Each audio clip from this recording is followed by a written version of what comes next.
So I'm waiting for him to get out, and then I can get my occupancy permit. I'm in Philadelphia. Okay. So I'm going to get the occupancy permit and then submit my information for the application.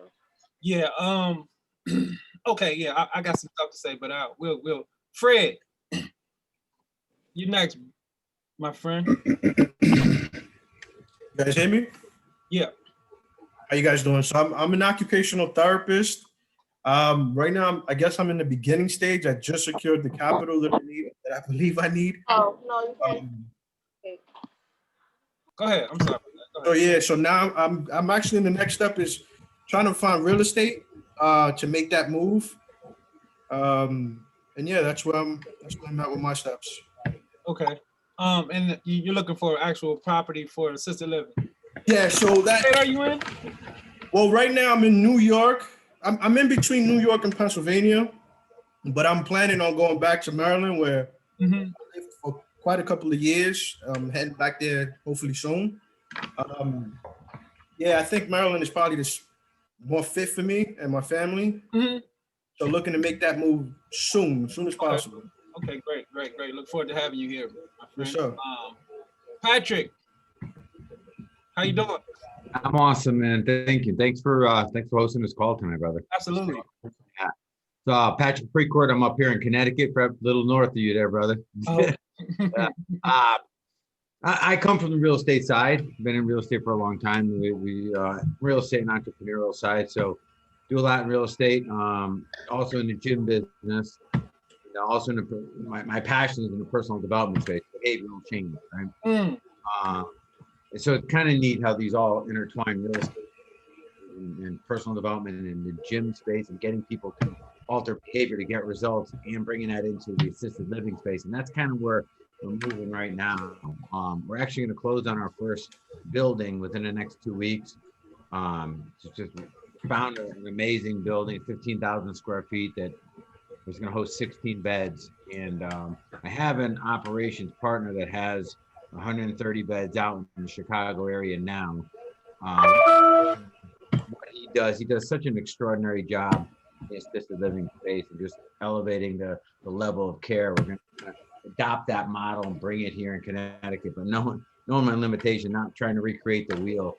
I'm going to copy exactly what he's done and let him bring in his system. Yeah, you have I'll access. stay in my lane. I'll stick to the real estate stuff and the training and teaching part. So that's kind of it in a nutshell. And I'm all ears, brother, to taking anything I can on this subject. And when I saw that came up, I'm like, I'm there. Okay, great. Glad to have you. Rena Turner, are you can you hear me? Want to introduce yourself? Yep. Hi. Hello. Yes, I'm Vicky Turner. How are you? Can you hear me? Yep, I can hear you. I am Vicky. I'm from Mississippi. I am a non-medical provider for a home health. I have my own home health agency in Mississippi. So I'm just on to hear a lot of details about opening up a assisted living facility. Okay. So that's why I'm on, and I am glad to be on. Thank you for inviting. Oh, absolutely. Somebody here in the corner just say iPhone, so I don't know if that's it's an iPhone user. They don't have an actual name up. Smothers, Yeeves, how you pronounce that? Smothers. Would you like to introduce yourself? All right, we're gonna keep it moving. Carl Wright. Can you hear me? Yeah, I can hear you. How you doing, brother? All right, how you doing? My name is Carl Wright out of Virginia. I recently started my in-home care company. We already been licensed through the Virginia Department of Health. Okay. Right now, I'm in the mix of trying to get certified with Medicaid. Just coming on and see if you all had any type of marketing techniques that I can use, anything like that. Just really starting off trying to get my first client. Oh, okay, great. Yeah, so you at the fun stages, man. So everything is new. You in the dark. Yeah, man. Yeah. So Yeah, we got some great information for you. M. Gary, I got some names. I guess people just M. Gary, are you available to speak? Yeah. Okay. Can you hear me? How are you? No, we don't. I don't see anything. I just see a like a text to say M. Gray, but we can hear you. Can you hear me? Yeah. Okay. Are you on? Yeah, I'm unmuted. Yeah, so I'm on here. I'm just trying to start my assisted living business. All the information that you gave me. That's Kim Steele. Can you hear me? Yeah. I'm sorry. Yeah, all the information that you gave me on the phone. I'm trying to get most of it done. It's a lot. Oh, this is you. I'm sorry. You're one of my consultant clients. Yeah. I'm sorry. Yeah. You already know what I'm trying to do. Yeah, okay. But everybody else don't. She's in the early stages. She's trying to get licensed. Maryland has expedited the licensing process because of COVID. So I've been working with people kind of more with a little bit more urgency so people can get licensed and take advantage of this expedited processing that they're doing, because usually Maryland is like a year. So they talking about weeks. So I wish I had more houses to license. So I'm trying to partner with people, different landlord investors and stuff like that, to get these more facilities up and licensed and, under our, management or control in some type of way. Just take advantage of the opportunity. Maryland has expedited it because of COVID, because a lot of the families are pulling their loved ones out of the bigger facilities, nursing homes. A lot of people coming out of hospitals, not enough beds in most communities around the country, but definitely in Maryland. So not enough beds for the amount of seniors that's on the market looking. So they expedited the licensing process, and we're trying to take advantage of that here in Maryland. I got some questions too. A lot of people reached out since I had put that email out, and people are asking me about their states. I don't know every state situation. If you're in a different state besides Maryland, I would suggest calling PA, call Connecticut, if need be, to see if you can get that license expedited, or if they have that option. I would definitely look into that, because that's huge, because when you're for the assisted living space, because you're holding real estate, and as long as if you got to hold a piece of property for a year without having any income, that's an issue. But with this expedited process, you could get a piece of property, get it licensed, get get residents, and then they come back. But what Maryland is going to do is come back and do like they're going to do the full inspection, but they're give me like a preliminary thing to just like set up, and then they're coming back and doing it. But it's much quicker, and we're trying to take advantage of that opportunity. Oh, here you go. So Kim Steele, do you want to hop on there? I didn't know that your name wasn't on there at first. It just said iPhone. I had to rename it. Okay. First, I want to thank you so much, you and Nakia. We just received our license September 18th in Georgia. Okay, great. For our home care service. So I appreciate you, and I thank you so much for that. No doubt. I guess I'm on here too because I have been in the medical field for over 15 years, and my partner's been in it for 20. So I'm working on credentialing for Medicaid. Okay. I do have a potential client that has Medicaid source. And she said that I guess her son does 50 hours, so that would be my first potential client. So I'm looking at the billing portion. I have done billing for everything else except for home care and home health. So I need to get more familiar on that. Okay. Billing, and I mean, you talking about through Medicaid or just general billing? Just general, but also Medicaid, because I just submitted my application to Medicaid last night to be a provider. Okay. So just in general and Medicaid, I guess I saw something that Medicare does not cover home care services. Medicaid? Traditional Medicare. Yeah. Medicare. Okay. So traditional Medicare. Yeah, I usually I don't deal with Medicaid. I don't deal with that. I do all private pay, or long-term care insurance. I'm just, for one, Maryland don't even pay enough. Maryland starts at $16, $17, $16.90 or something an hour for home care, and we start at 20. So we can't, that's not even worth entertaining for us at this point. But different markets are different. I know they pay a lot more in Philly, like in PA. So don't take that, but, you know, with that information, what I'm dealing with. What we have, every state is different. So every state pays different. So it can be more. And if it's more, it might make sense to you for your, you know, for your marketplace. Let me ask you a question. Since you said let me try to get everybody. Okay, go ahead. Introduce yourself, then we can double back. Okay, great.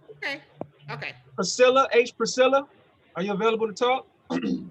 Yes, can you hear me? Yep. I'm Ursula. I started out wanting to do home care, but the more I look into assisted living, but I'm in South Carolina and I can't find hardly any information pertaining to that. Okay. Have you been on the state's website? It's usually on the state's website. Yeah, is it this same as like residential living for like people with mental health issues and all that? Would that be considered the same thing? I mean, it might be the same department for your city, your state. They might have the same, like you could probably find your information there as well, but that's not what we do. That's developmental disability. That's totally different than assisted living and senior care. As far as I would have to call them. Okay. So yeah, we should be able to help you in some type of way. But the first thing you want to do is just contact the license. Okay.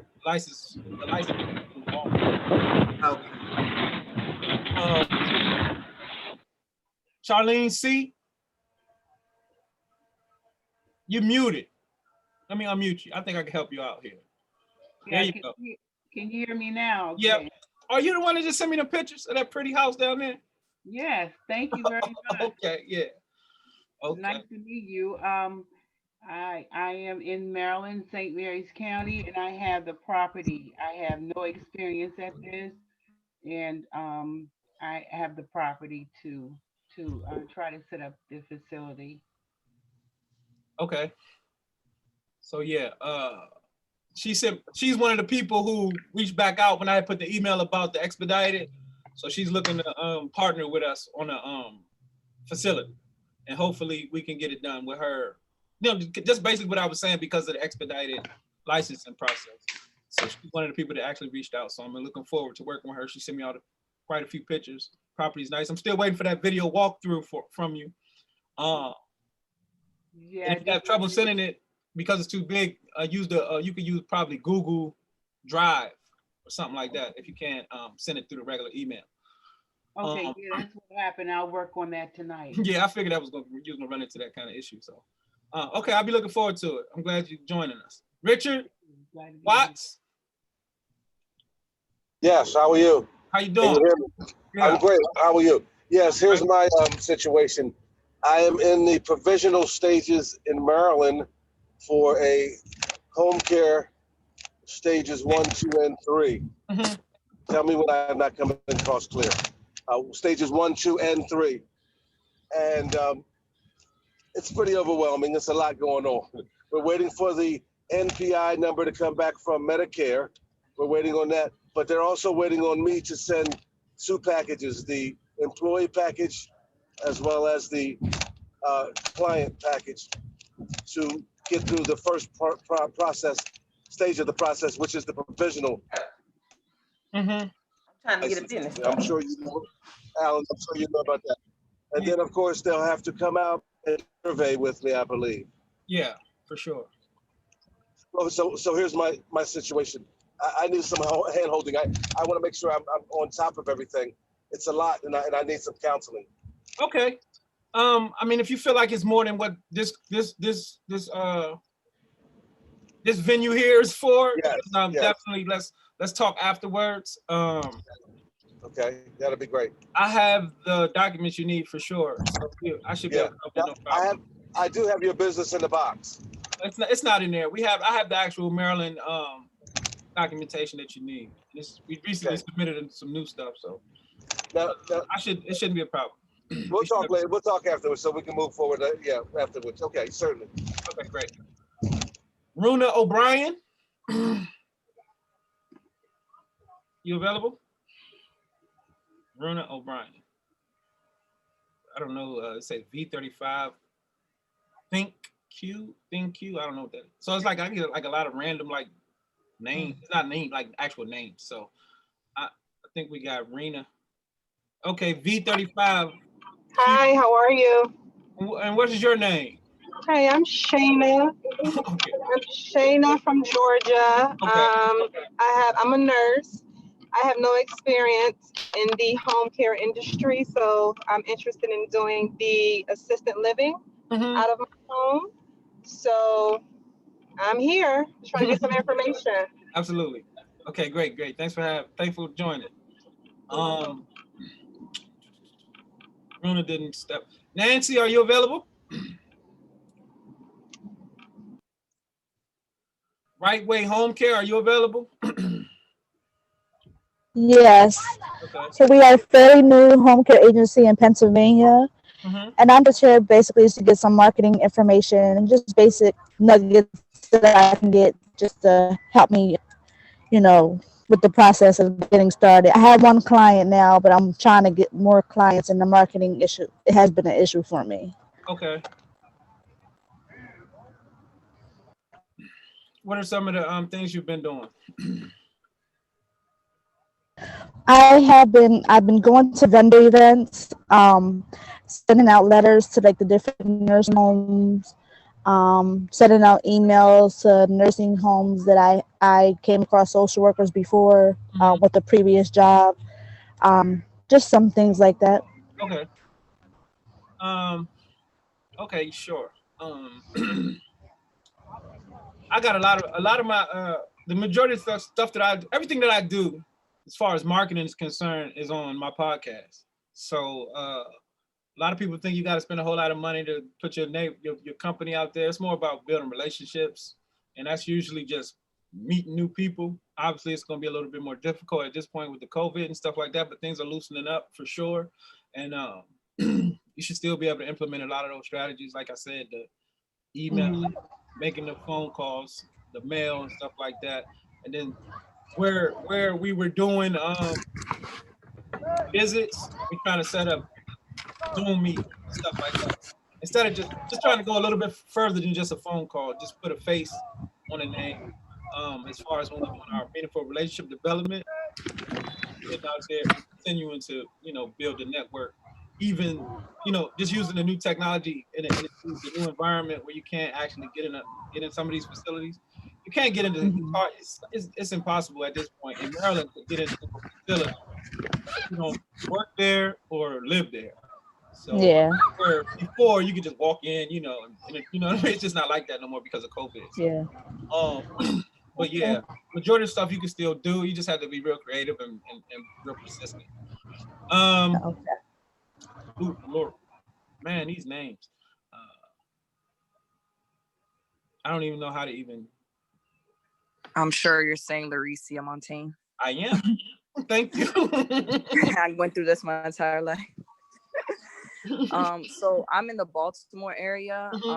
So I'm just in the midst of getting licensed. I got everything set up, so I'm just waiting right now. All my information's in, just waiting for my appointment to get my walkthrough. And now I'm just trying to set myself up, like other people were saying, to market, and so I can have my, start getting residents in soon. So you got a facility already? Yeah, a house. Okay, and you said it's licensed, or they haven't came past and do the survey yet? Yeah, I just got the fire department a couple weeks ago, so I'm waiting on housing and whatever else comes after that. Okay, how many where are you in the city or in the county? City. Okay. Has it been difficult for you, like contacting the agencies recently, like because of the to be honest, I use a consultant already, so she just does it and I just kind of stand by. Okay. Yeah. Perfect. That's awesome. So I'm just on here trying to get more information, see what else everybody else is doing and going through right now.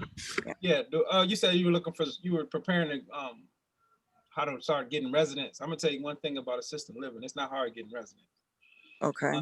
It's nothing like home care. It's always. I mean, it's certain markets, obviously, but markets like yours, you in Baltimore, Maryland, it's just thousands of people looking, and it's just not enough beds. It's just more demand than it is supply when it comes to the actual beds. So you shouldn't have a problem. There's also a lot of referral companies. They don't work as well for home care, but they do pretty good for assisted living clients, like residents and independent living. So when I'm looking at home care, I'm usually doing all my own marketing. But when I'm looking for residents, I reach out to other agencies. Like referral partners and stuff like that. Referral agents. Okay. Yeah. Like a place for moms, stuff like that. So yeah, hopefully, we can help you out as well. Alicia Pullum. Elisha. Mm-hmm. Oh man, I'm gonna be butchering names all day. Make me want to stop. I'm in Missouri and just getting paperwork and stuff together to open up a home care business. I can register. Okay. I can schedule. Go ahead. I'm sorry, I had to mute him. Oh, okay. And just on here, just trying to get all the information that I can. Okay, great. Hopefully we can help you out, man. Don't feel free to hop in and ask some questions and post. Everyone else also feel free to if you got a question and we're talking or something, feel free to just you don't want to talk, just put it in the comment section. You can type it in. Cassie. Hey, that's me. I am out in Minnesota. I'm more on the clinical side of things, but I'm a provider, and I'm just starting the process of looking into opening assisted living. So just here to get some information. Okay, great. You said Minnesota? Mm-hmm. I've had some clients there, and they pay a lot for home care. Oh, okay. Are you familiar with that? Are you in that market? I have not looked into that market, no. So you're looking at straight, just doing a facility? Correct. Yep. So my thoughts on this part of the business, and it's up to you. I mean, you just however you're thinking. When you have a property, there's a limitation unless you expand it, put more rooms, build, and all that stuff. So, and I look at assisted living facilities as individual businesses, but it's not scalable, right? So what happens if you got a home? You got 4 residents, 5 residents, the house is full. Now what? Mm-hmm. How do you grow more? So I'm assuming because I saw the tip or the PDF. Depend on them paying in the future. Like, how do you scale? Mm-hmm. So I always feel like if you're gonna have a assisted living facility, you might as well get a home care company. Okay. That's how I think about it. All right. So because there's no limit to the amount of clients you can have on home care, but there is a limit to the amount of residents. Okay. So if you have a 20-bed facility, that's the limit. So Alan, yeah, can you? It's all relative to people's lifestyle, obviously, and what they want to their goals and stuff like that. Alan, can you define home care versus assisted living? Oh, home care is when you go to the family's home. You have it's like so that you have a staff that goes out, a trained staff, the same caregivers that will be working in your facility, they're just going into somebody else's home, and then you manage them. So that's it. Appreciate Good it. question. Ella?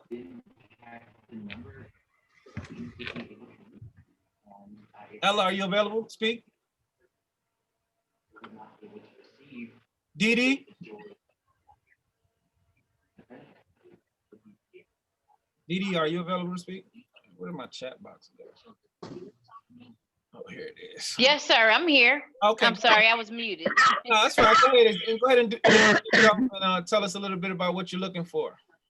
What I'm looking for basically is to get a lot of information because my husband and I were considering opening an either assisted living or more or less a group home or home care. We're just trying to obtain the information. We had been following your posts and figure you'd be the most knowledgeable person to kind of give us mentorship on how to proceed. Great. Hopefully the information has been helpful so far. Are you on the pod? Have you checked out the podcast? No, I hadn't checked out the podcast. Yeah, check it out. It's called the Home Care and Assisted Living Business Series podcast. It's on Spotify and Apple and Google. Okay. It's on like all the top ones. But if you just Google Home Care and Assisted Living Business Series podcast, you'll find it'll come up in Google. And you can just pick whatever app that you prefer, whether it's Spotify, iTunes, Google, whatever. So Okay, I'll do that. Thank you. Patricia?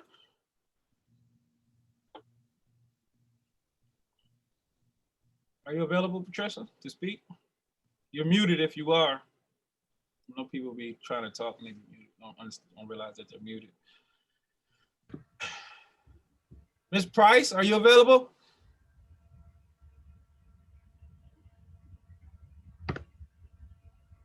Hello. Hello. Hi.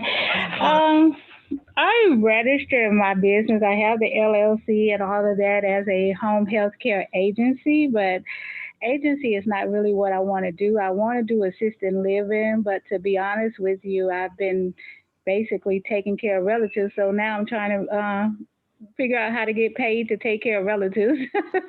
Yeah. Because, you know, right now I just don't have the funds to get a facility or a building, or, you know, I don't, you know, have nowhere to put any patients. But that's in the future. That's what I really want. I want a residential assisted living home. But right now, basically, I guess, you know, just get with you guys to get registered with the state. But right now, I'm be honest, I really need to know how to get paid to take care of relatives, because that's where all my work is at. Okay. And I mean, that's not unheard of. You see that often. So it's just a matter of finding who's going to pay you, and what kind of insurance or programs that your family members are eligible for, and just contacting them. Usually it's not it's built like they have programs that they're different. Most programs are familiar with that kind of setup, like family caregivers is what you would be called. So just getting with the local department of agent if you don't know anything, but you can register with the department of agent. I think that kind of will help you get set up in that type of setup, which, you know, being a family caregiver for your for your own loved ones. But definitely and find out what type. But will I have to have a companion certificate? I mean, you would. I would imagine they would want something at least to be certified as like a caregiver, like a CNA certification. Okay. So, but you just have to check and see what the requirements will be for your particular situation with your particular family member and what insurance they have.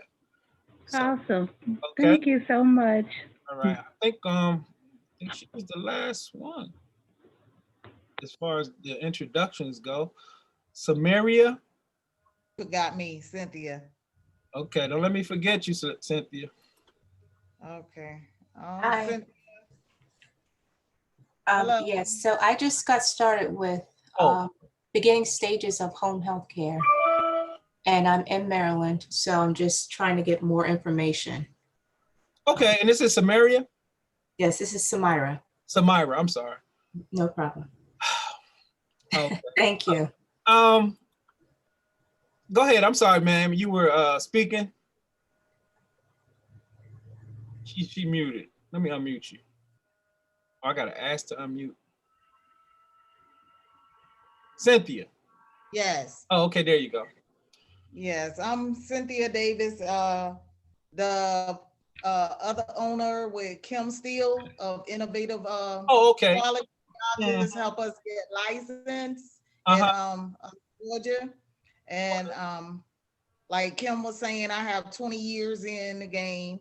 And I guess my question would be some more information I was talking to some social workers today, and they advised me, I was asking her, how can we make our business successful? And the social worker was like, well, if you register with the state of Georgia and your name will pop up on the list. She said, but what'll make you and Kim stand out is what we need right now is bowel service. So my question is to you, do you have to be, I'm talking about for veterans. I work at the Atlanta VA. Okay. So with veterans, care. That's real big here in Atlanta. That's what they need now. So Okay. she was like, "Will it make a difference for y'all to if y'all was to offer bowel service because that's what we need here."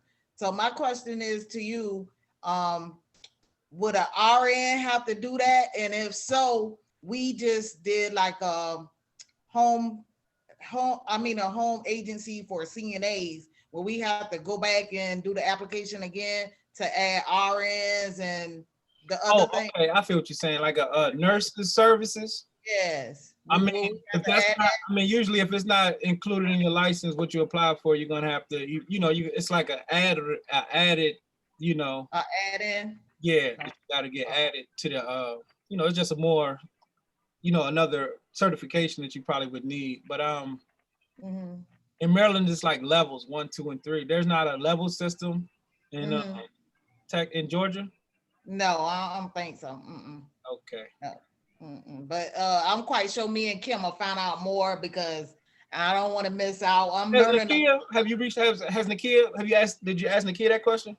No. She's very well versed with the Atlanta licensing landscape. So like she's really. Yeah. So. Well, she got us done in about 3 weeks, so we're happy about that. So yeah, that's great. So yeah, you're in our program, so feel free to just shoot me an email with that specific information, and me and Nikhil figured out for you our best way to get you set up so you can take advantage of those opportunities there. Okay, good deal. Okay, so I think we got everybody pretty much introduced, and I kind of feel like I kind of see what everybody needs, and it's pretty pretty general stuff from what I hear on a daily basis of through my DMs or Facebook page, emails. I just get a lot of questions every day. Tanisha E is looking to comment. I'm sorry, she said I missed her. Tanisha, are you available? Yes, I'm here. I'm sorry. When y'all started, I probably was tending to a patient. So I apologize. Apologies to everyone. I'm Tanisha Edwards. I'm out of Arlington, Texas. Okay. And I am a nurse already. And currently I'm trying to break into the assisted living world or home care. Just wasn't sure which one. I do already own a group home. And so right now what I'm trying to do is, since I take care of my father and he's a veteran, I wanted to do an assisted living for veterans. Okay. So I do own 2 homes already. I didn't want to deal with any of the insurances. I wanted to do the private pay, but I just need to know, how to go about doing things with this. It is a long turnaround with all of this on this end. I did call the state. They use this different system that they've recently switched over about a month ago. So they can't give me like an estimated time frame of how long all of this is going to take in order for me to be able to open an assisted living. Okay. And you said you're currently doing home care or no? You're a nurse? No. I'm currently I have a group home. I opened a group home, and I do a group home with foster kids that have aged out with the state. Okay. From the ages of 18 and up. And then I have a group home where I deal with a lot of the kind of middle age, where they have a lot of disabilities and a lot of mental issues. And so I own a home that way. But I have 2 homes already that I have available, that I have the properties that are vacant. So I can, okay. Yes, that's what I was saying on that part. So I don't know what to do with those. And each way I turn with the state, the group homes are not licensed. So, you don't have to have a license. You just have to be inspected by the city. But with the assisted livings or home cares, you do have to have, from my understanding, that license before anybody will even, you can even get a contract with HHSC. or whomever that y'all are getting the contracts with. But they do state that it's taken a long turnaround time for them to do all of this, I guess, with the process of the paperwork due to COVID. And then when you call the numbers, nobody's answering. So, you know, it's kind of like, I don't know what to do. And so I'm just kind of like listening in with you guys to see what all everybody has done or what everybody is doing, which direction I need to go with these 2 empty houses that I do have. I do want to turn them into something. I do want to deal with the veterans, but I can't get a contract with the veterans until I do some type of, you know, yes, exactly. There you go. So, all I would suggest, I mean, you said you called down there, probably can't go. I don't know if you can go physically to the location or if it's even feasible for you. It might be in a whole nother part of the state. I don't know. But if it is, if you can go to the office and see somebody, if that's a possibility, go. If not, call and whatever information you could get. But regardless, I would still process the information. I would still process the license. Like if that's something you want to do, just put the paperwork in, because I mean, every day you wait, it's going to take another day longer. So if this is the direction you want to go in, start the process now, because even if it takes 6 months, that time will go past, and then at least you'll be ready then. Unless you have to like make a fast move on the properties because they're just idle, and you know obviously you don't want an empty property if you're if you're paying for it. Right. So and then there's also the independent living option. So independent living is it's not regulated in most cases. It's like the 55 and older community that we service with the independent livings, and it's non-medical. We don't do anything medical. So like I said, it's not regulated, but it's seniors. It's senior houses, and you do have a lot of referral agencies like that. Like I was saying earlier, who will find you residents for them just like they will for medical staff. I mean, medical residents for a medical facility. You can have independent living, and they'll find you residents like that as well. So that's also an option. You typically the national average. Do you have that in the box for the independent living? Do you have that like in one of your specials? Because it's not regulated, it's not really much for me to do for you. Like I don't really have to help you with that. It's like really simple. So you can first you want to check with the state and see if it is, regulated. And if the state like we don't know what you're talking about, we don't have any, that's usually mean they don't regulate it. So there's like no license requirement for that particular thing. I don't want to assume that every state in the country doesn't regulate it, but I know the states that we've been, it's just not regulated, especially Maryland. So again, it's non-medical. We get a house. We provide 3 meals, 2 snacks. We pay all the, utilities. Housekeeping is done clean. The meals are, we prepare the meals, and transportation from 9 to 5, Monday through Friday. Okay, so kind of like but they're pretty much independent outside of that. Huh? So kind of like it's kind of like the same thing I'm doing with the group home. The transportation, the 3 meals, the housekeeping. So it's kind of like y'all just call it something different. It's just different people. Yeah, independent living for the seniors. Gotcha. Yeah. Gotcha. So it's like families who don't want their family. The parent may still have, or the loved one may still have a lot of abilities to do a lot of things on their own, and they're just not ready to go in like a assisted living environment, but the families don't want them by themselves. Usually you get families like this who are out of state.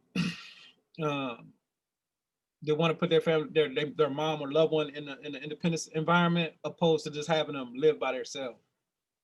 So and there's, like I said, there's an abundance of people looking for these beds also. So both of these strategies are very good. So if you, the only thing I would tell you as far as the independent living, is one thing you're going to think about is then if you're going to license your place. So this is an issue in Maryland, or if you're thinking about getting a license or transitioning to something different, if you got to just be mindful. If you get an independent resident, So this is what happens. A lot of people want, okay, I'm gonna get an independent, put the license in, and then when the license, I'm gonna go to assisted. You can't have no independent residents in there when they come for the license, is what I'm saying. So that their lease has to be up, they have to be out of there. And that's kind of like a risky thing to do. If you're trying to convert it over to the medical, you just got to be prepared to, like, you know, not have anyone there time that they do come for the survey.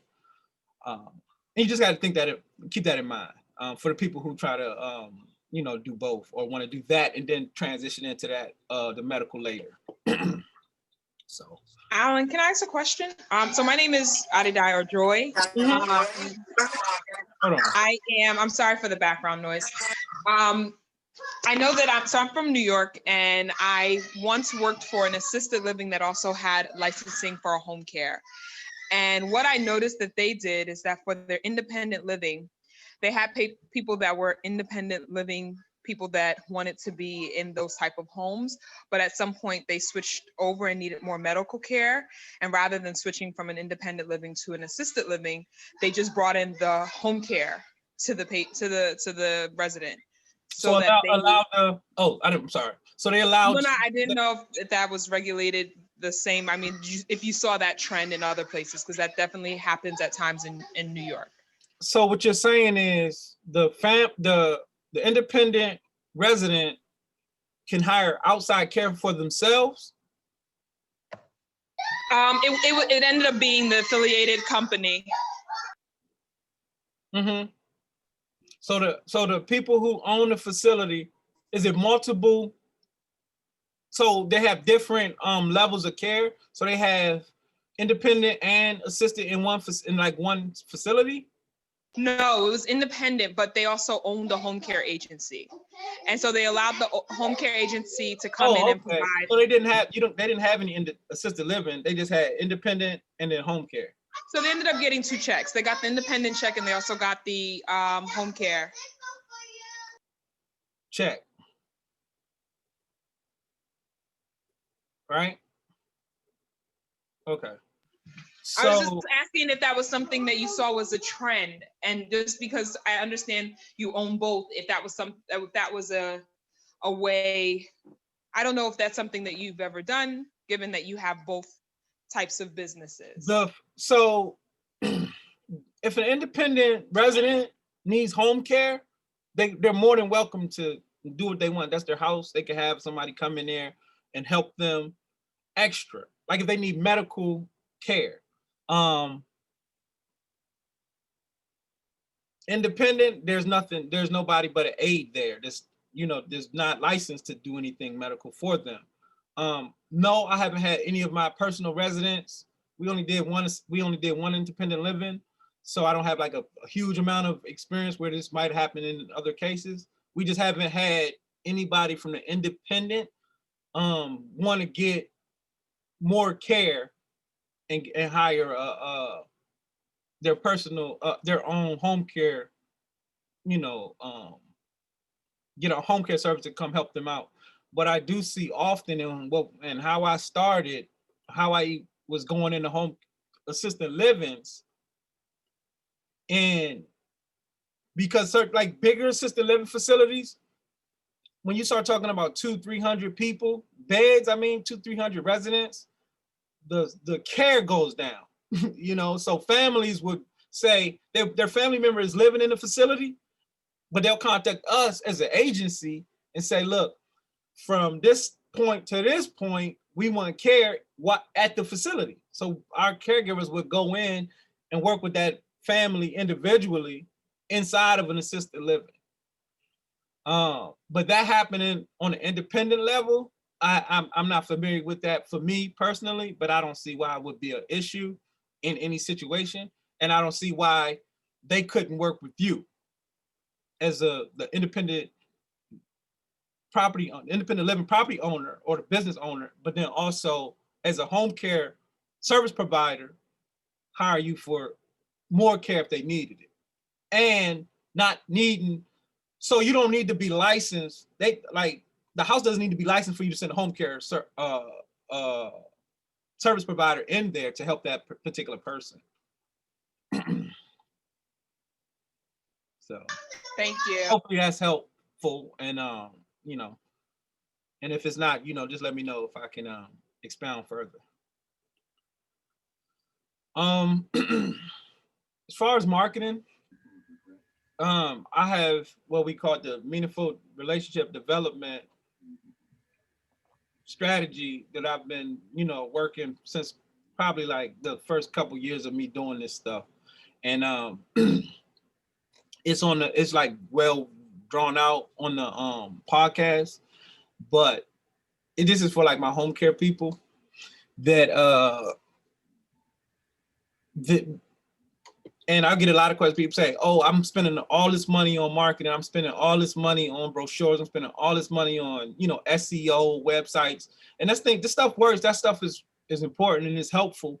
But meaningful relationship development is what makes the difference. When you have a facility or a number of organizations that you have a direct relationship with, and they know you provide great care and you do everything you can to do great business and provide the highest possible level of care, the highest quality of care for a great and affordable rate in your marketplace, it's usually impossible to lose. But to build these relationships with these people is where the work needs to be done in most people's businesses. I always hear, oh, I got this license, I got this certification, I'm registered here, I'm registered there. But if you're not figuring out a way to get, boots on the ground, whether you or somebody that's working for you or representing your brand or in your business in the community consistently, and meet new people. I want to say shaking hands, but I don't want to, in COVID environment, but just getting out here, introducing yourself and building these actual relationships with these people in the senior community, and not just in the senior community, but definitely senior community, but the business community overall. They have meetup groups, and a lot of stuff is happening on Zoom now, and to network like this. If there's something that I said, something that somebody else said on here, feel free to reach out to them. Get their exchange information and start, figuring out how y'all can work together and help each other out. And it's no different in your backyard, in your marketplace. You have to get out here, even if it's on Zoom, and start, communicating. Say like they have like small business groups all over the place. Like on meetup.com is like the #1 place where I've been able to like grow my brand, grow my business, grow my knowledge base, because I've been networking and building relationships with business owners, not just in the healthcare field or senior care, but just all across the board, accountants, lawyers, all these different people. Guess what? They got they have senior family members. So the more people that I'm communicating with, and the more people that I'm, I take care of my accountants' family. They're senior family members. I take care of, a lawyer that I've had, business with before. We do business with them. I want to be the person in the community, in my network, that everybody comes to for senior care. And it's just not like, it's just not random people online that you're just gonna get people to call you. Like just random Facebook people to click on your link, call you, go to your website. That's cool, but it's not always working like that. So you gotta have real relationships in place so you can, they say you could go wide or go deep. And going wide is just having a lot of people to know about you, but they don't really deal with you. You know what I mean? Or you want 20 people who who gonna send you referrals on a consistent basis. And that's the difference. Just finding some, creating a network, a strong network of people that are going to continue to send you referrals and do a great job and then get more referrals. And it's just like a tree. It just continues, it just keeps new branches come off. The more people you service, the more opportunities you have to service more people and access their loved ones, their family members. And you got to remember, home care is a service that I don't know a family that doesn't have an old person in it. You know what I mean? Like, I don't know a family, never met a family which is young people. Nobody's grandma, everybody, you know, and think about it in that way. Your neighbors, the people that you talk to on a daily basis, the people that you work with in, you know, your current situation, whatever.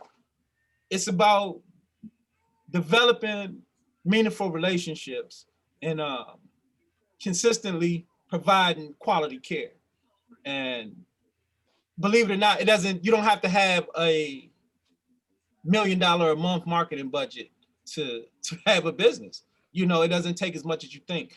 A lot of the stuff, these people, I'll pay you for a referral, but I'm usually not paying you up front, right? So I pay you when you send me some money. You know, you send me somebody to work with. Password. So that's when, you know, I'm gonna compensate you for that. And I don't have no problem paying people to, you know, send me clients, even caregivers. If, you know, we have a caregiver referral program, you send me a great caregiver, you'll be compensated for that. So I just wanted to put that out there for my home care people. And also, when you're thinking about doing assisted living, again, just remember, and the first thing to do, always just do as much market research as you can by just calling around, asking call all the assisted livings near me. Call them all, at least the first 10 that pop up when you put assisted living near me. Call them all, get all their information, get all their marketing material, get in their marketing funnel, get in their sales funnel. What's the sales funnel? That's what they're going to put you through to close you. You're just secret shopping, but you're learning a high level corporate sales strategy that you can implement in your business. You know what I mean? So they're going to call you, they're going to send you letters, they're going to do follow-ups. So these are the things. So this is how I learned what to do. You know what I mean? I wasn't able to go work for Bright Star or some of the bigger things, but I just act like I need your service until you tell me everything that you do.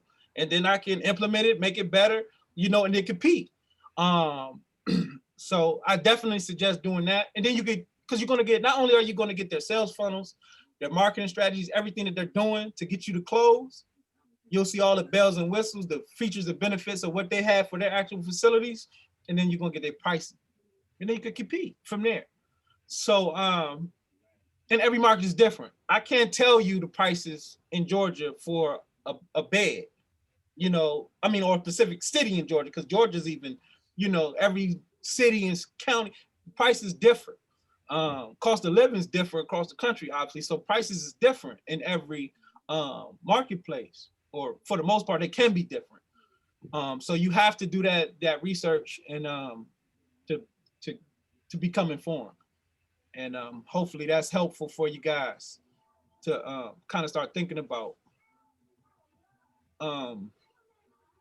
Another thing I want you guys to think about, that I was kind of coming on to this call and kind of wanted to make sure I touched on, was the ability to delegate and get things done. Because a lot of people I see, they say, I got a full-time job, or I'm a nurse. And, you know, I know nurses, man, they work crazy hours. So I'm a nurse, you know, I don't necessarily, I'm not prepared to just quit. I have to continue to work to fund my business. How do I make it work? There's today, now, in this day and age, like the stuff that people doing now, like virtual, you know, working virtually, like we learned this stuff 10 years ago when, you know, reading the 4-Hour Work Week, you know, Tim Ferriss. So we've been doing this stuff. So for me now, it's like, because I was doing it in real estate, like, you know, doing a lot of things virtually and delegating and stuff like that, you know, just trying to live a 4-hour work week and, you know, all this freedom and stuff like that. But there's just a lot of options out there for you. There's, you know, we use a service called Pat Live, where it's 24-hour live calls. Families don't like to answer, families don't like to go to voicemail if they feel like, you know, you're supposed to be taking care of one of their loved ones. Home care is a different kind of service. You know, it's not like a car wash or oil change, not like that. It's something where they're worried about, are you taking good care of their family member? So the communication is key. You have to be available at all times. Somebody has to answer that phone. And especially when new leads call. New leads don't like to go to voicemail neither. If I call a company during the day, I'm expecting somebody to pick up the phone, you know? And if they don't, I'm gonna probably call the next company and I'm gonna start talking. And when they answer the phone, I'm gonna do business with them. And I know that's an issue for a lot of people who are working and they're, you know, they get discouraged. They may even see their phone ring, they can't answer it. That's a potential lead, they might lost it. So you implement things like Pat Live, where you get, it's like $150 a month and you get a certain amount of minutes and you give them a script and they're answering the phone. They learn the script and they're really good, believe it or not. And I've been using them for years. I started using them in real estate and I'll use them in home care. So I don't have to pay someone on third shift or whatever to answer the phone. They're answering it. Pat Live's answering it. So I get the notes from the call. They send me all the information and we can see exactly what the family needs, what their questions were. But the point of it is that they had a live person available. The other point of it is that you can do other things while your business is still being established, growing, or, you know, creating it, getting it up and running and then growing it. You can do that with the job. You could do that from home in most cases. So don't be discouraged because there's a lot of things out there for you to help you do that. I use a lot of Fiverr. Like I found a lot of people on Fiverr. I have somebody on Fiverr for outbound calls. Found somebody to make outbound calls. So Pat Live didn't do outbound. I asked them, they didn't do outbound calls. So what are outbound calls for? Meaningful relationship development. This lady's in Jamaica. She sound like she lived next door. So, but I don't pay her like she lived next door, right? She's in Jamaica. So I pay her what you would pay somebody who live in Jamaica. So, but she works here for me. She works for me here in America. And we do just fine. You know, she does the same thing. She makes a certain amount of outbound calls every day. And I get the reports, we got spreadsheets, and I can, you know, and that helps us to, you know, keep our, you know, name out there and grow and, you know, continually to build the network and build the relationships and bring in more people to know about, you know, more people about our business, to know about our company. So I do a lot of stuff on social media. We run a lot of ads on social media. I think Facebook, what I've been doing with Facebook more than anything is for caregivers. Recently, I'm having an issue with my personal issue right now is not clients, it's caregivers. I can't find quality caregivers. I got about 5 cases I can't fill right now. And that's not a good feeling because it's like, damn, it's like I have to, it's an urgency. Like, you know, because if I don't feel it, they're gonna go somewhere else, right? If I can't put a caregiver over there, they're gonna go somewhere else. I got some live-ins, a couple live-ins, some, you know, part-time cases, and I got a full-time case that we've been struggling to fill.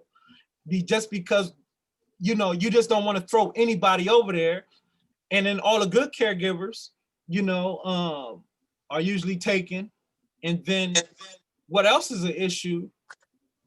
This is probably a little political, I feel, is why we're struggling because a lot of people just sitting at home on unemployment.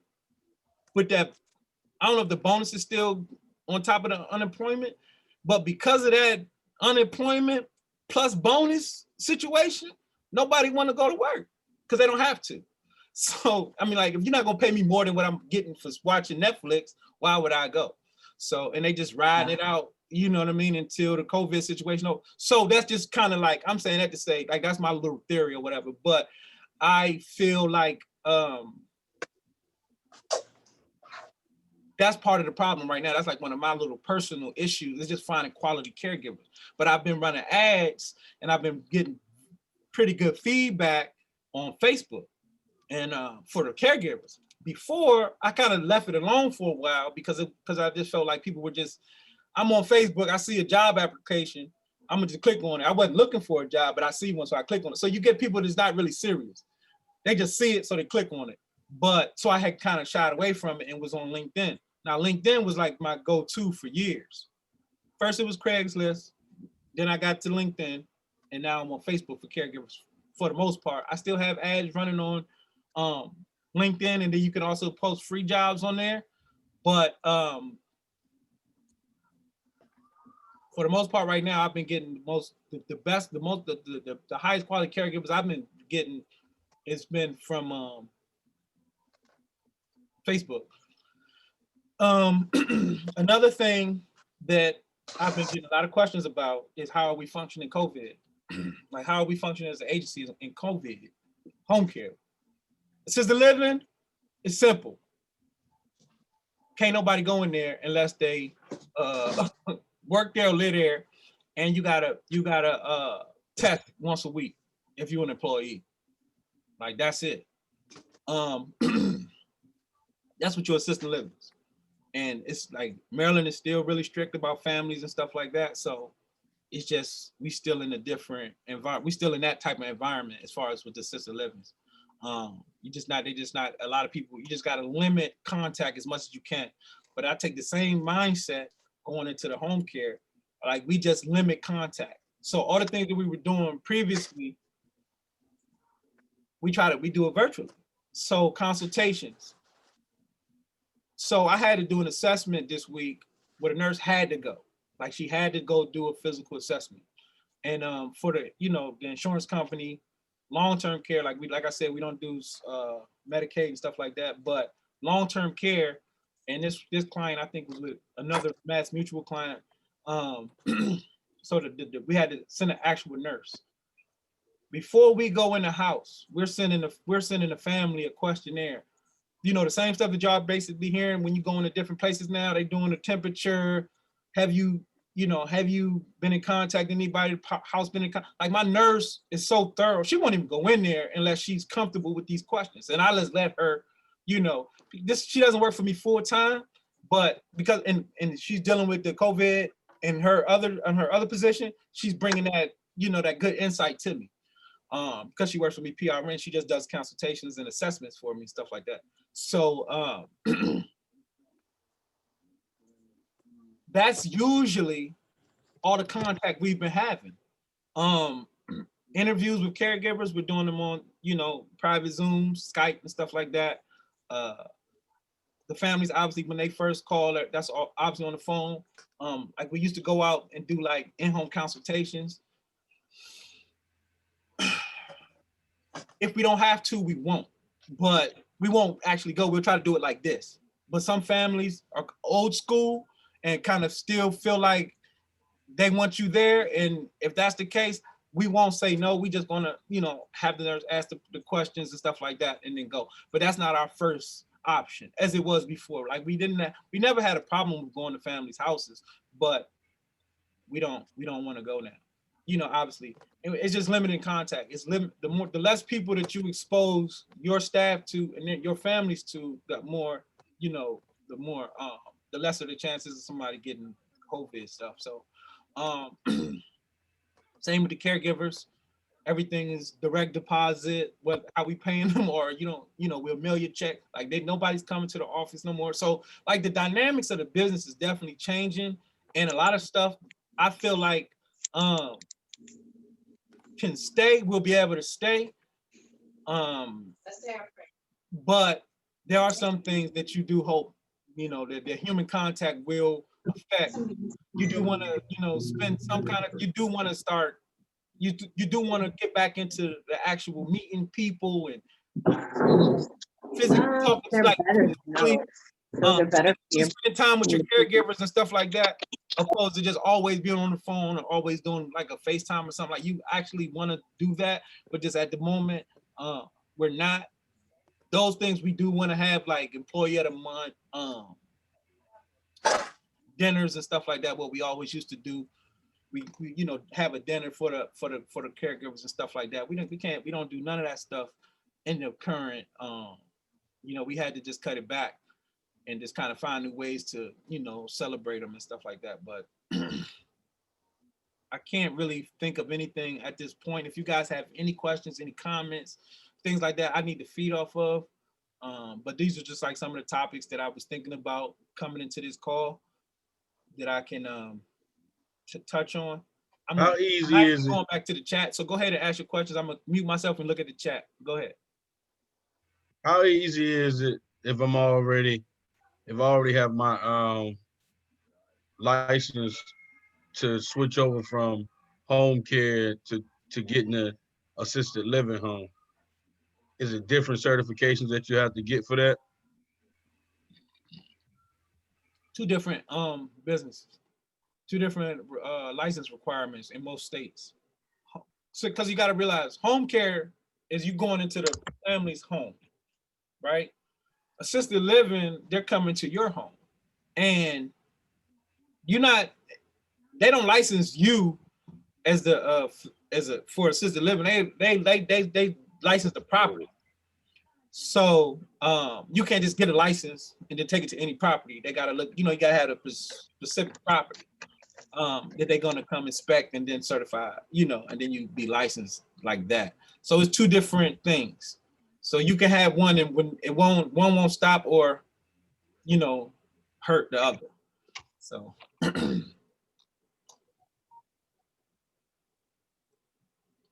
hopefully that helped. Hopefully that was helpful for you, Carl. If I can. I'm sorry about that. Go ahead. I was muted. Go ahead, Fred. Going back to that, when it comes to the property. So when it comes to zoning, let's say I go into a house, I'm with a realtor, and do I put the house under contract and then go to zoning, or should I go to zoning before I even think about putting any property under contract? It's because with zoning each property is going to be different, right? So right. You want to definitely check, make sure it's something you can do before you purchase it. I would even check, before I put something under contract, because you got to put a deposit down. Then what if if it don't work, because I know it has to be like a certain amount of distance from one assisted living to the next, if I'm correct. Yeah, I never heard that. And again, I don't even know what state requirements you're referring to. What state are you thinking about? Maryland. Maryland. Oh yeah. Most Maryland facilities, you're not going to have any problem with zoning, depending on, how many residents and stuff like that and the location. We haven't had any problem with zoning. They usually tell us that we don't need anything. A lot of the stuff that's on licenses, go ahead. No, does it matter how many residents you have? Because I know, from what I understand, again, I may be wrong. If it's under 4, then you may not have to go through zoning, but above 5, depending on what county you're in. Yep, it's all based on the county. Each county is different. So, and because the county, I like the county that I'm in, and I like the way they operate as far as with that kind of stuff, zoning. I'm always looking for places in this particular county because I don't want to go into like Howard County, and I think in Baltimore County, they're making like this is harder. And I'm gonna just do the stuff that I'm gonna go to the easiest route to get the goal accomplished. So I avoid a lot of the places where it's crazy. And then HOAs can also be a big issue as well. So like the new developments where they had these HOAs, you got to be careful about that as well, because they can really tie you up with some restrictions. Your microphone is acting up. Wow. Can you guys hear me? Okay. Yes. Okay. Yes. I was probably muted, Kizzy, because I had muted myself and then started talking. I didn't realize I was still muted. So hopefully you can hear me.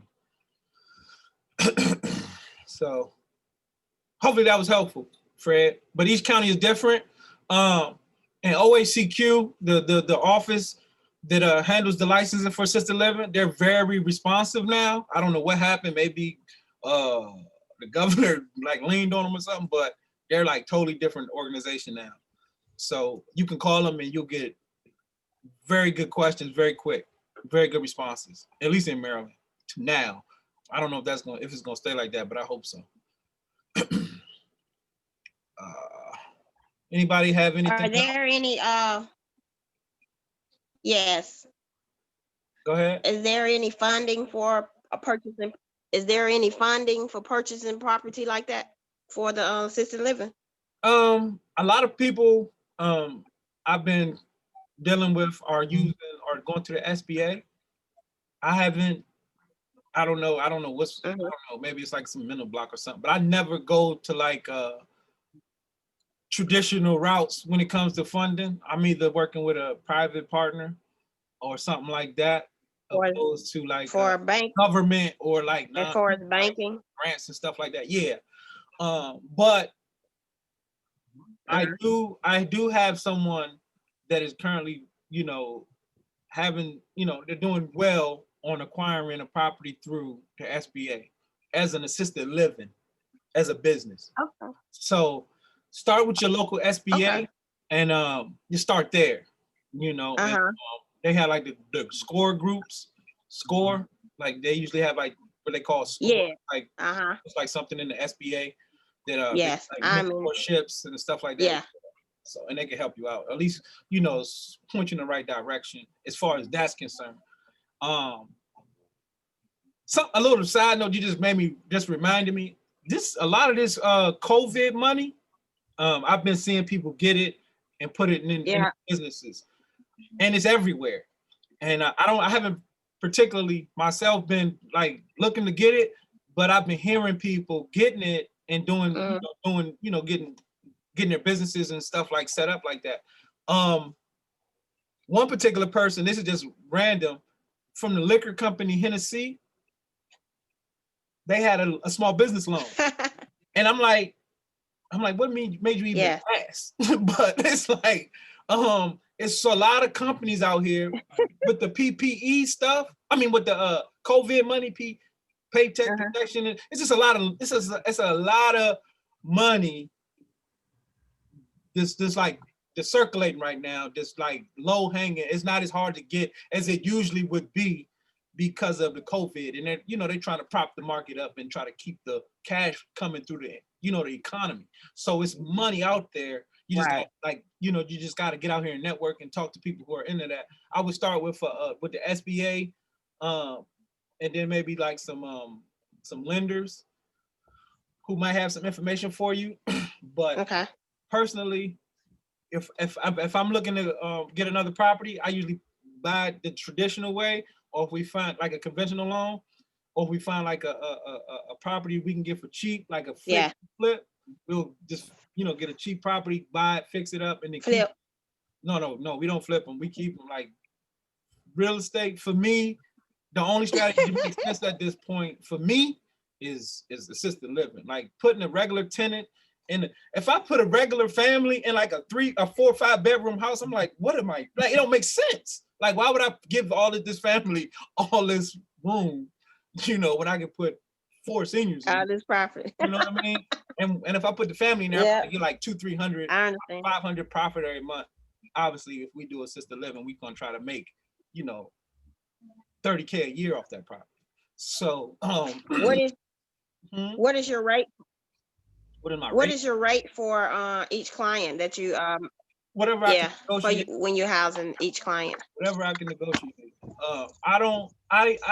Because, and this is another thing that I feel like most of the people on this call should benefit from.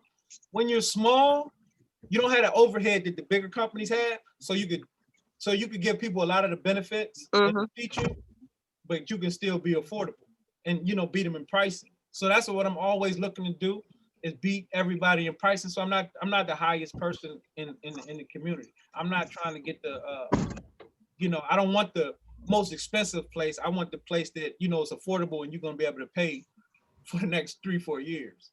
So that's right. On average, so like again, the national average is like $3,500 a month per bed. That's like the national average, but it can come from anywhere.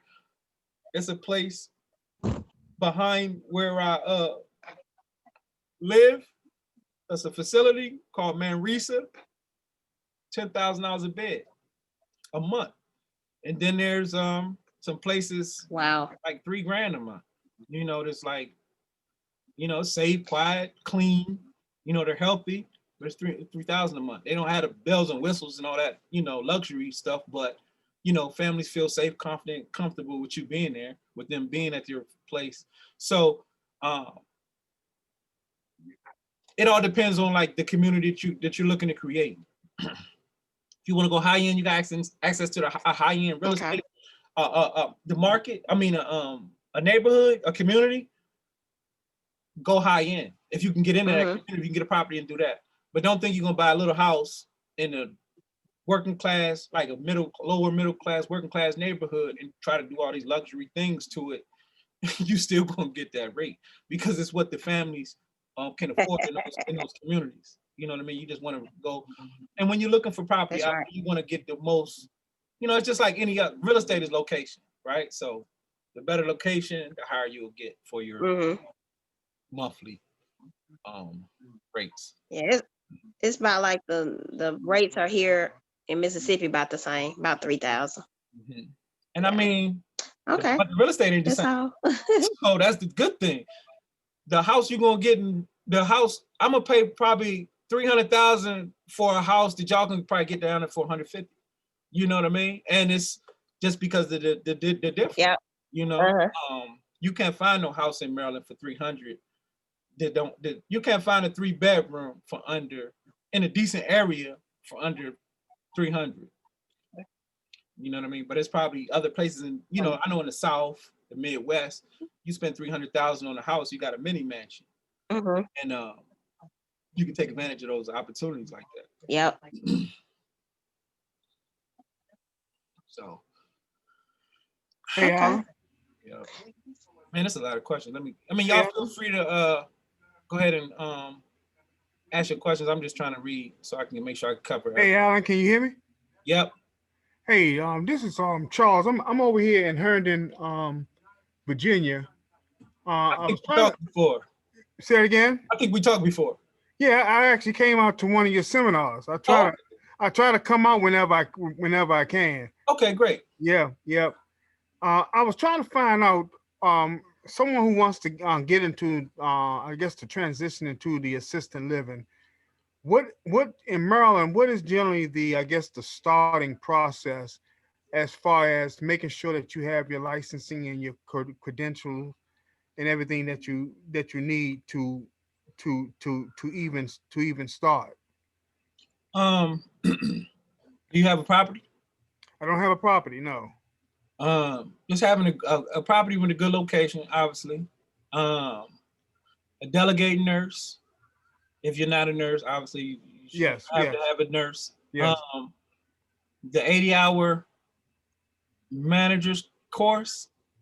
So Maryland has an 80-hour. In most states, a lot of states got a certification that you have to own or operate a facility. Okay. So you have to get that in Maryland. Or somebody, you know, that's in your company has to have that. And, you know, just have all your documents and stuff put together, your business plan. Like they want a budget, menu. I mean, for the initial license, they want a business plan, the menu, policies and procedure, what's the uniform disclosure, like everything that you're going to offer and what's going to be included in the price and what's going to be not included.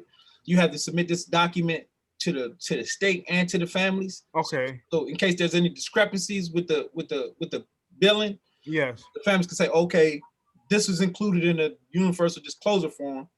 The state gonna have a copy of it, and you gonna have a copy of it. Got you. So that's part of it. So there's just the documents, having all the paperwork in place, and having a great location. Okay. And, you know, like I said, the certification of 80 hours. Right. And I mean, is that through the Department of Health or? Yep. Yeah, through the Department of Health. Okay. Mm-hmm. Okay. It's called OHCQ. Okay. OHCQ. Okay. Yeah. And what I do is, if we get a chance, I try to hook up with you offline to kind of pick your brains and to see if I can't move forward with something like that. How do they look as far as for areas that is considered rural? Rural? Yeah. I don't think it would be a problem. Okay. I mean, not a problem. And I mean,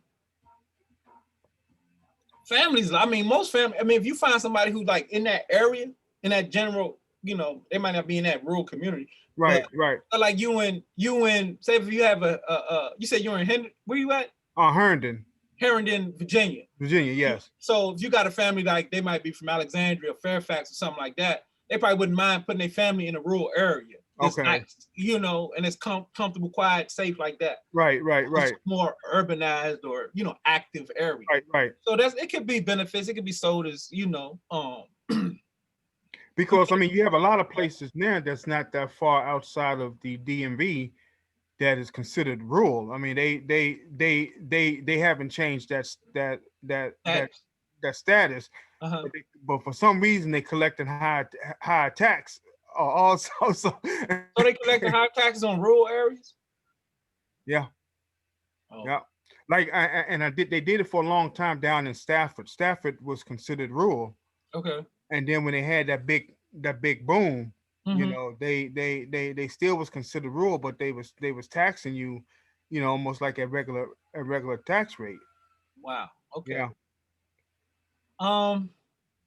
Yeah, I mean, I've seen some stuff. So I'm looking at I'm working with a property in Cranberry. Okay. Pennsylvania. Y'all ever heard of that? Okay. Man, Cranberry, Pennsylvania. Like, I'm not a fan of PA at all. And okay. and there's some people on here from Philly.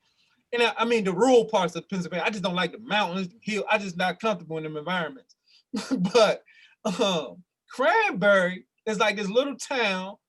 It's like a little boom town in Pennsylvania. And my partner, he was like, bro, come look at some of this stuff out here, man. And it's like new development just in the middle of nowhere. I don't even really know what the industry is. We still trying to figure out like what's the real, you know, they got like the old coal and, you know, all that other stuff that they do in PA. You know, but this little town, Cranberry, we got a nice, cheap property. Great area, like a great street. The neighborhood is nice. It's some parks and stuff. So I always look for like parks, like a nice little downtown area for like restaurants and, you know, little outdoor activities and activities in general.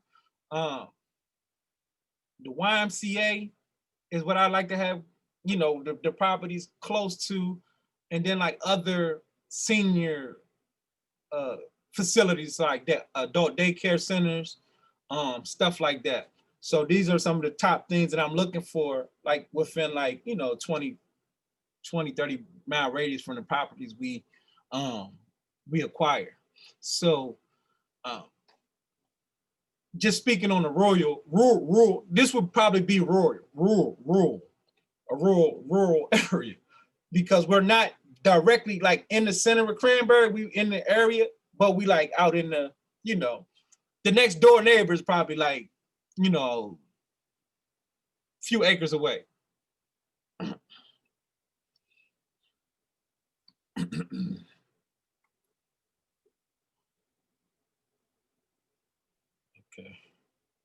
Where can I start the process? I think that was you, Charles, that said that. You typed it. So, okay. Boop. Do you guide on how to rent property to get started? Good question about renting. Rent versus own. Obviously, if you can own it, you want to own it.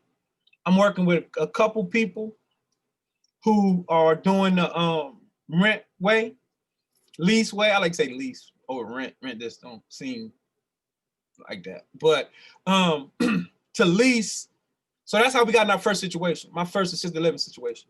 It was through a lease.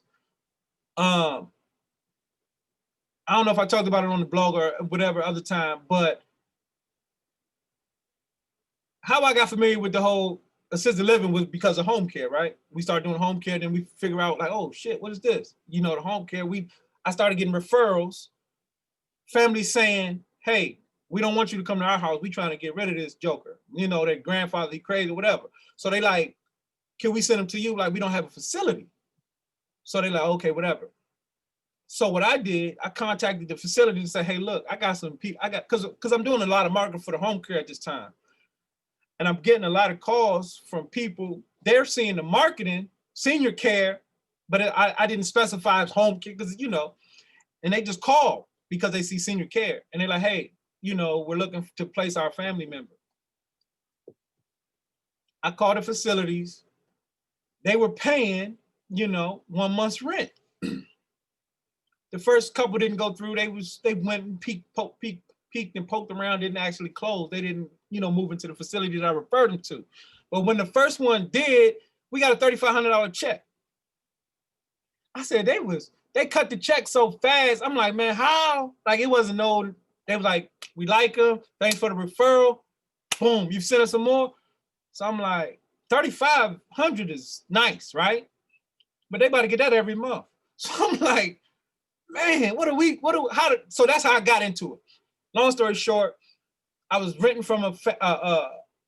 a property that I was living in from a landlord. Nice house.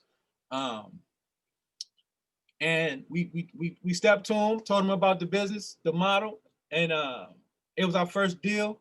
It was our first time going into that, into the assisted living. I was married at the time, and me and my wife, we put it together. We had an actual home, so it could work.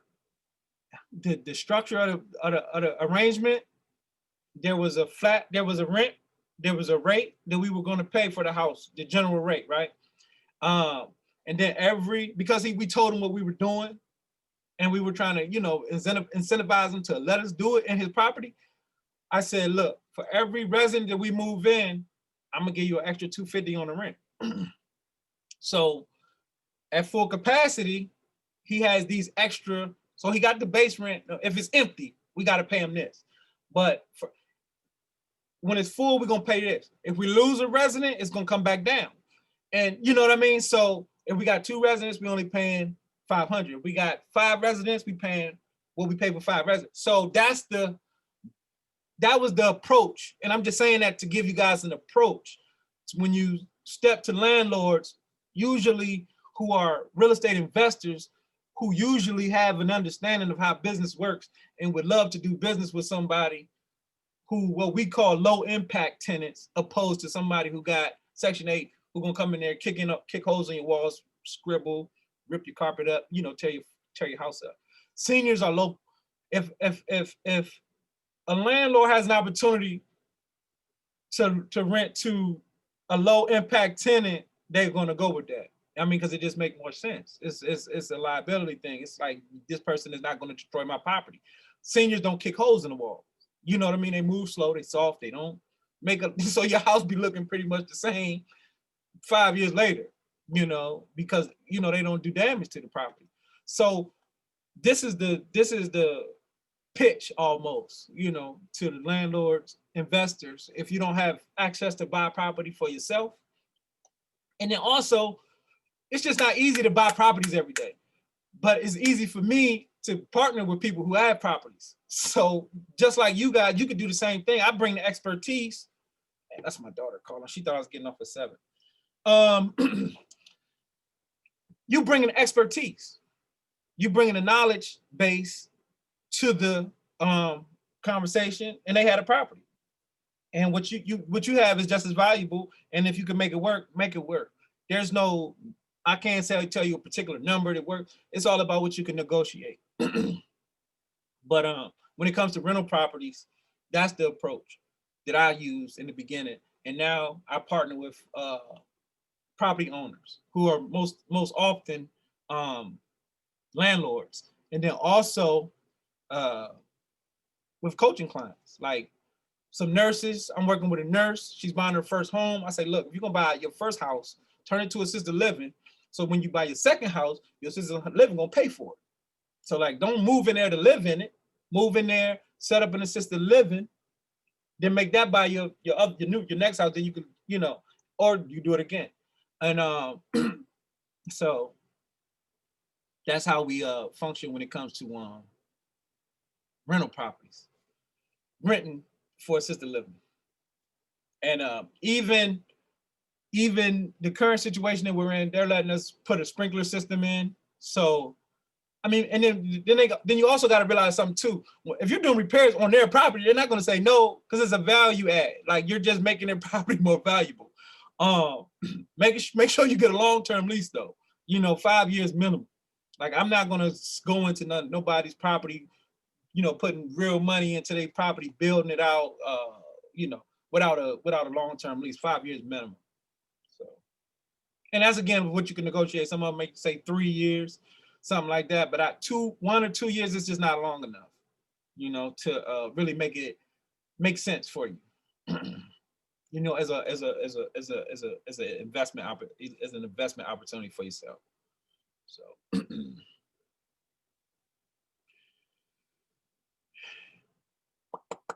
Okay, thank you. Where you start the process? Do you guide on how to rent? Okay, that's where that question came from. That was Takesha Price. I hope she's still on here and she heard that.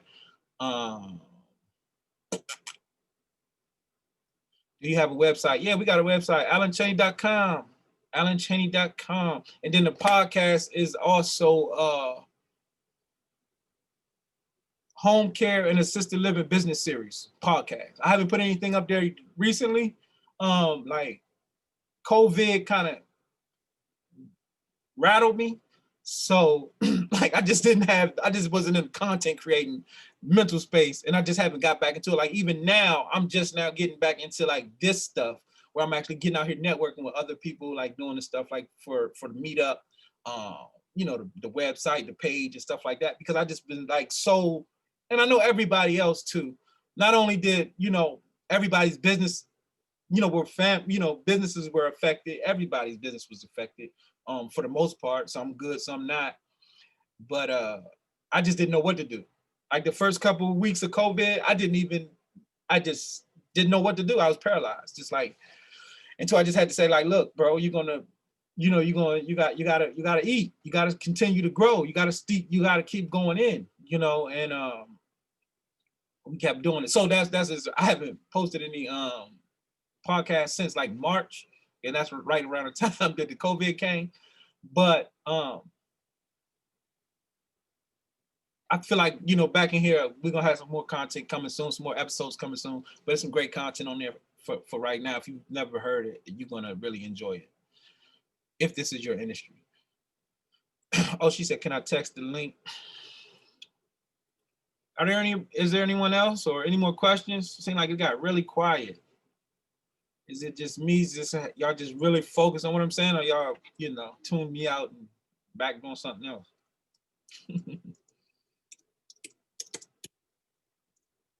Guess that's what it was. I have a question. Mm-hmm. So because I'm in Baltimore City, I will have to put a sprinkler system for anything above 8 people, but the house is big enough to have more people on the upstairs where I'm not using technically for the business. Mm-hmm. I was considering doing respite care. Do you have any information on that? What do you mean? Like people coming in temporarily? Yeah. Home care is a little bit serious. No, but I'm not gonna say no, but I wouldn't go out looking for people to come. I just don't want that kind of traffic or that kind of model. I would prefer people that's gonna be long term. The average person, the average stay is like, I think the national average is like 18 months or something like that, 24 months, something like that. Mm-hmm. But I want to get them in there. I want them to stay. So I'm not looking for people who because it's just so much getting people in. You know, you got to have your nurse go out and assess them, getting them in, bring their stuff in. Like, I don't know what, like a weekend are you talking about? Like, or a week or month? Like, so I don't really want to, we've done it, absolutely. But that's not ideal for me. That's not a model or nothing that I'm promoting. Like, hey, you can come stay for a couple of days. It's just that, you know, it's just too much. It's too involved for, you know, especially now with COVID. It's definitely not nothing that we want, you know, somebody coming in and just turning around, leaving, or, you know, you just don't want to. I don't know. So I don't want to comment on it too much and tell you to, like, not to do it. But for me, it's all about long term. You know, the longer we can keep these people happy, safe, and secure in our facilities, the more money, you know, that we're going to get. I don't want to, you know. That makes sense. Thank you for that. Once a bed is full, you want to keep it, you know, you don't want to, you know. Yeah. All right. Thank you. but you do have extra space. And if you're not using that space for something like that, definitely use it for a living caregiver. We didn't talk too much about staffing. I guess I'll save that for next week. Yeah, that was my job. Yeah. So what we do with extra space in the facilities, like non-residential space, like where the like basements and like, you know, in-law suites might be high up in the, like attics and stuff like that. I mean, not an attic, but like if it's a space where you wouldn't put a resident, right? Basement, stuff like that. That's where we house the caregivers. We want to have, a lot of people are against it in the industry. I've been hearing it, like, we don't want to live-in. Like, I'm all, like, live-ins make the money for me. Like, that's how we profit. So how do you pay them then? I was thinking about that too. How do you compensate? Do you like daily rates? Okay. You get paid by the hour, you get paid by the day. And it's okay. a daily rate, and it's a contract, and it's a 13-hour requirement. I mean, it's a 13-hour. They can't work more than 13 hours in one day. So just because they're living, a lot of people think, oh, living, I got somebody working for me 24 hours. Like, no, they have to sleep. Like, and a lot of families think that too. Like, even with the home care, they're like, oh, I got to live in. She got to get up every, whenever. Like, no, she has to have 6 hours of uninterrupted sleep, 8 hours of sleep a day. She's only working 13 hours a day for you. She has a personal time, and they just, so living doesn't necessarily mean they're gonna be living and working the whole time, 24/7. They just live there, and they're taking that lesser rate because they have other benefits. They got free room and board. They're not paying rent. They're not cable, internet. They eat. So yeah, that's part of it. So we don't have to. That's how we kind of, bring the the cost down some. Okay, thank you.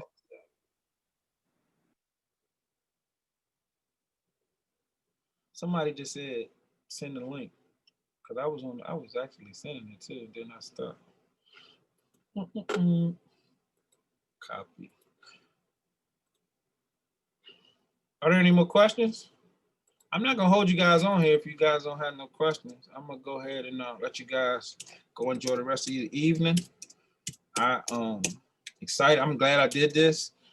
I've been I know I've scheduled a couple when they turned them off. It's just like, I gotta do, I just really wanted to make some time for this. So I'm glad you guys joined me this evening. And am I sending that to somebody personally?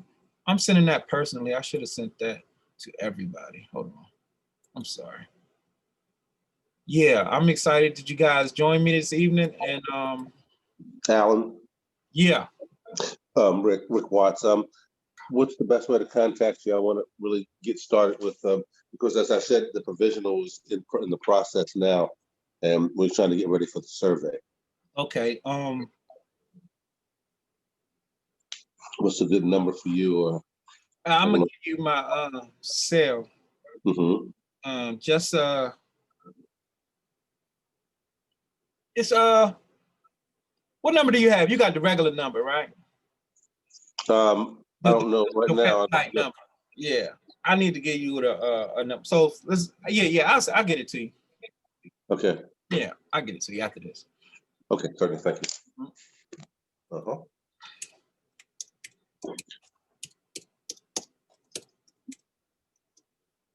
So I think I just sent the podcast and the website to everybody. Mm-hmm. If there's no more questions, we can jump off of here and look forward to the next one. I should be able to do this monthly, and that'll give you enough time to go implement some stuff, go try some stuff, and then if you got some questions, we can get to it right here next month. So it's not too late to get, we still got it's October. It's not too late to get started. It's never too late to get started. So if you got an opportunity, I heard a lot of people got a lot of different opportunities out here, all over the country. So take advantage of them. We're here to help. I have a lot of free stuff on the internet. And then if you look, I have a lot of free information out there as far as like on the YouTube, the podcast, my Facebook page. It's a lot of free content, and even the programs and products that we have, I try to keep them very inexpensive. So We're here for you. If you need anything, and I'm glad you guys joined me this evening. I'm glad I did it. I feel good for doing it. And I really feel what makes me happy these days is doing for others. So I'm just glad, and hopefully that you guys are benefiting from this. And I look forward to hearing from you guys and talking to you guys next month. Are there any more questions before I get off of here? Okay, so somebody, Joaquin, thank you. Somebody said thank you for joining. Thank you for spending some time with me. Thank you for the time, share the information with us. This is my dream, and those making why I won't give. Oh, absolutely. Don't give up on it. If this is your dream, don't give up. Why? You don't hate everything else you do. Thank you, everybody. I'm jumping off of here. Thank you, guys. Mr. Watts. Yes, sir. Yes, sir. Let me figure out how I can send you a private message here.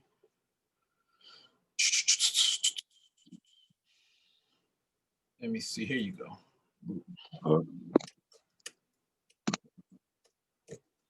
You get that phone number? It should have came as a private message right here on Zoom. I did. That's a 443? Yes. Yep. I think I did. It should still be there, but yes. Let me see how I can get back into it.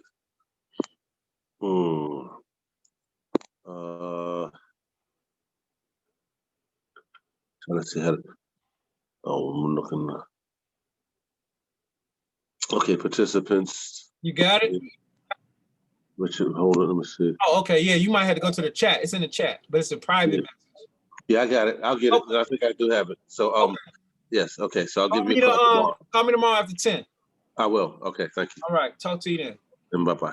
All right. Bye, everybody. Thanks for hanging out with me this evening. I look forward to talking to you guys next month. And in the meantime, AlanChaney.com, the podcast, the phone number is somewhere. I don't even know it by heart, but y'all know you know where to find it at. It's on the Alan Chaney Business Coaching page. The phone number is right on the cover picture. So use that number, call us, email, whatever, Facebook, send us a message, however you need to send your questions. I do everything I can to get them answered for you, and help you reach your goal as becoming a senior care service provider, whether that's home care, assisted living, referral programs, whatever, there's a lot of opportunities out here. You guys take advantage of it. And I feel like the people who work in the industry deserve to be, wealthy from the industry, not just the people who have the money to put franchises up and they don't care nothing about you. So, you guys deserve it. You work these cases. You out here, taking these risks. A lot of the people on my call, a lot of people who follow me, you're essential workers, and you're going in COVID environments willingly every day. And I appreciate you. We took some losses. I lost 2 family members. You know what I mean? That's not like, shit is real. So take care of yourself, be safe, wear the mask, stay distant, and avoid crowded places, and be safe. I'll see y'all and talk to you guys later. Peace.